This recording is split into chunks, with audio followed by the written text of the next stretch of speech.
Secunderabad cantonment పల్లవి foundation ఆధ్వర్యంలో ఉచిత వైద్య శిబిరం నిర్వహించారు.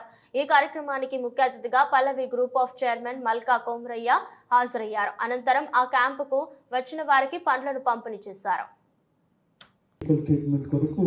ఈ ప్రోగ్రామ్ చేయడం అనేది అది చాలా యూస్ఫుల్ ఉంటుంది.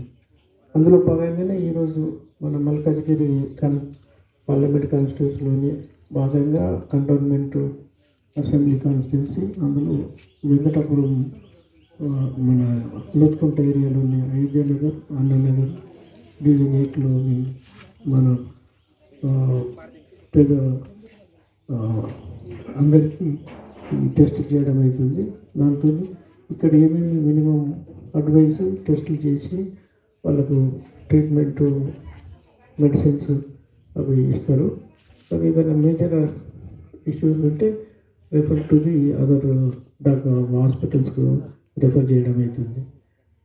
సర్వెంట్గా వస్తే మనకి లార్జర్ పీపుల్కు లార్జర్ ఏరియాని సర్వీస్ చేయాలనే ఉద్దేశంతో మనం బీజేపీలో జాయిన్ చేయడం జరిగింది. అందులో భాగంగానే మనం బెటర్ ఎడ్యుకేషన్ పాలసీని ఇంప్లిమెంట్ చేసే ఇన్పుట్లో కానీ లేకుంటే మల్కాజ్గిరి సీటు ఆశిస్తున్నాం. ఒకవేళ నాకు వచ్చినా కాకుండా బీజేపీ పార్టీ ఎవరికి డిసైడ్ చేస్తే వాళ్ళకు మనం గెలిచే ప్రయత్నం చేస్తాము, గెలిపిస్తాము. నెక్స్ట్ టైం ప్రైమ్ మినిస్టర్ గారు 3rd టైం కూడా పవర్ వస్తుంది. ఎన్ని సీట్లు అనేది ఇష్యూ.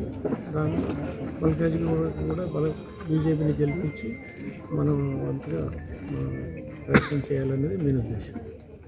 మన మల్కాజ్గిరి పార్లమెంట్ కాన్స్టిట్యున్సీలో భాగంగా కంటోన్మెంట్ కాన్స్టిట్యున్సీలోని లోత్కుంట ఏరియా, అన్నానగర్,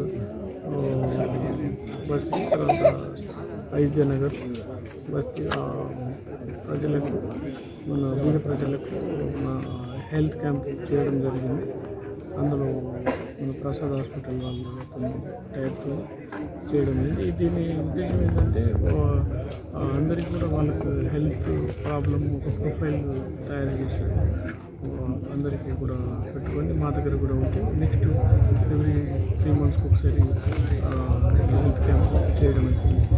ఇది మన ఆయుష్మాన్ భారత్లో ఒక భాగంగా ఇది చేయడం జరుగుతుంది.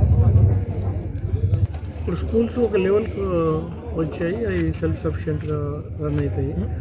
కాబట్టి అందులో స్కూల్స్లో ఎన్ని రోజుల నుంచి ఒక 40,000 స్టూడెంట్స్ చదువుతున్నారు. అందులో అఫోర్డబుల్ ఎడ్యుకేషన్, బేసిక్ ఫీ స్ట్రక్చర్తో మంచి సిబిఎస్ఈ ఎడ్యుకేషన్ ఇవ్వడం అయింది. యూనివర్సిటీలో జాబ్లలో డిఫరెంట్ కంట్రీస్లో, డిఫరెంట్ ఇండియాలో పార్ట్స్లో పనిచేస్తూ ఉన్నారు. వాళ్ళు చాలా హైయెస్ట్ లెవెల్లో కూడా ఉన్నారు, బిజినెస్ పీపుల్గా ఉన్నారు. అయితే అందులో భాగంగానే అంటే అదొక లెవెల్ ఏరియాలో డిఫరెంట్ డిసీజెస్ వస్తున్నాయి. ఫర్ ఎగ్జాంపుల్ నల్గొండలోని మన ఈ వాటర్ ఇష్యూతోని ఆ ప్రాబ్లం కొని డిఫరెంట్ డిసీజెస్ వస్తాయి. ఈ ఆరోగ్య ఆయుష్మాన్ భారత్ ఉద్దేశం ఏంటంటే డేటా కలెక్ట్ చేసి సెంట్రలైజ్డ్ డేటా పెట్టుకొని ప్రొయాక్టివ్గా డిసీజెస్ని ఎట్లా కంట్రోల్ చేయాలి అనేది మెయిన్ ఉద్దేశం.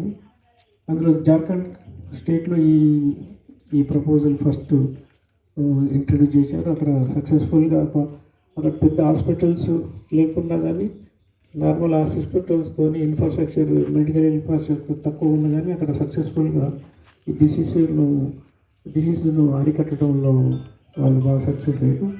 దాన్ని ఎగ్జామ్ తీసుకొని మన government of India prime minister గారు ఈ ఆయుష్మాన్ సర్వే చేయించి డేటా కలెక్ట్ చేసి అందులో భాగంగా